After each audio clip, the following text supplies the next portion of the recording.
এখনো কাঁদে, কিয়ামতের দিনে উম্মতের জন্য কাঁদবেন। উদাহরণ দিলে বুঝবেন কি বুঝবেন না জানি না, চিনলে না বুঝবেন। আমাদের দেশে ইউনিয়ন পরিষদের চেয়ার পাওয়ার জন্য আমার জাতি মরতেও রাজি, মারতেও রাজি, ঠিক না?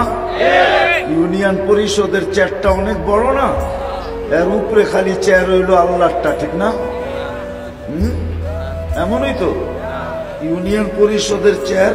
আরে মানে বোঝেন না, ঠিক না? কি বোঝেন? এত সাদা সিধা হলে জান্নাতে যাবেন কেমনে? সামান্য একটা ইউনিয়ন পরিষদের চেয়ার, মরতো রাজি, মারতো রাজি। আর আমাদের নবীজিকে আল্লাহ চেয়ার দিছেন মাকামে মাহমুদ। আমাদেরকে জিজ্ঞাসা করেন কেমন চেয়ার?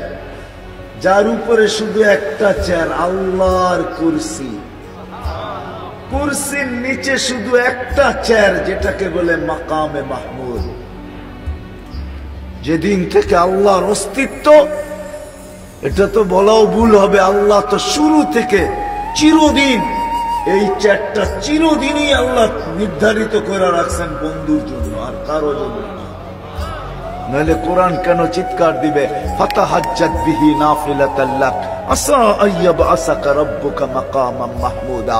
কেন দোয়ার ভিতরে করনা আজানের দোয়ার ভিতরে কেন আসবে, কেন আসবে মাকামে মাহমুদের দোয়ার কথা?